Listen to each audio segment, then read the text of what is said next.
নমস্কাৰ সকলোকে এটা বিশেষ ভিডিঅ' বনাবৰ বাবে মই এই ভিডিঅ'টো কৰিছোঁ।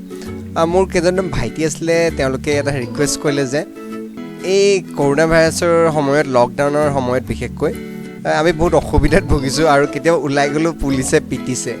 তো তাৰ কাৰণে কিবা এটা ভিডিঅ' বনাব নোৱাৰি নেকি? তো বিশেষ মই সেইটো কাৰণ লৈ পিনে ভিডিঅ'টো বনাব লৈছোঁ। আচলতে আমি আইন অমান্য কৰিলে পুলিচে আমাক তাৰ বিনিময়ত কিবা এটাতো কৰিবই। নেগেটিভ হয়তো পিটিব পাৰে বা হয়তো জেলত ভৰাই ল'ব পাৰে, নহ'লে খেদিব পাৰে, কিবা এটাতো কৰিব চাগে। তো তাৰ পৰা হাত সাৰিবৰ বাবে কেইটামান বিশেষ ইয়াত উপায় অৱলম্বন কৰিব পাৰি। এই সময়খিনিত আমাৰ কিছুমান এনেকুৱা ধৰণৰ অপশ্যন আছে, যেনেকৈ যদি বজাৰ কৰিবলৈ যোৱা হৈছে মোনাটো লৈ যাব লাগে, আৰু মোনাটোৰ লগতে যিখন লিষ্ট, সেই লিষ্টখনো লৈ যাব লাগে। বজাৰ সময়ত কৰিব লাগে, যিটো সময়ৰ ভিতৰত আমাক চৰকাৰে কৰিবলৈ সময় দিছে সেই সময়টোত, আৰু যিমান ডিষ্টেঞ্চলৈকে যাব দিছে আমাক সিমানটো ডিষ্টেঞ্চে যোৱা ভাল, তাতকৈ বেছি যাব নালাগে। আৰু সেইটো আমাৰ নিজৰ কাৰণে ভাল, সেইবাবে এনেকুৱা চৰকাৰে কৰিছে।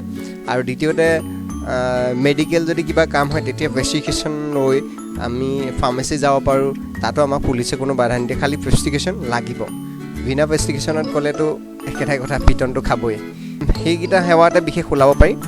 আৰু নহ'লে নিজৰ যদি কেনেবাকৈ অসুবিধা হৈছে, বেমাৰ চেমাৰ হৈছে, তেনেহ'লে হস্পিটেল যাব পাৰি, হস্পিটেলত দেখাবৰ বাবে। কিন্তু চব হস্পিটেলত তেনেকুৱা ধৰণৰ সৰু সুৰা বেমাৰবিলাক হেৰি নকৰে, সাধাৰণতে যিটো অলপ লেখত ল'বলগীয়া নিচিনা বেমাৰ হয় তেনেকুৱাবিলাকত গৈ দেখাব আৰু নিজেও ঠিকে থাকিব এই সময়কেইদিনত। আৰু বিশেষ ফুৰিবলৈ কেনিও নাযাব, ইয়াতে থাকক। ইউটিউব আছে, হোৱাটছএপ আছে, ইনষ্টাগ্ৰাম আছে, এনেকুৱাবিলাকতে নিজৰ ভিডিঅ' বনাই কণ্টেণ্ট দিয়ক, ভাল লাগিব। আৰু তাৰ লগতে এটা কাম কৰিব পাৰে যে ছ'চিয়েল মিডিয়াৰ পাৰফেক্ট ইউটিলাইজ কৰাব পাৰে, জাগৰণ কৰাব পাৰে ৰাইজক এই সময়খিনিত।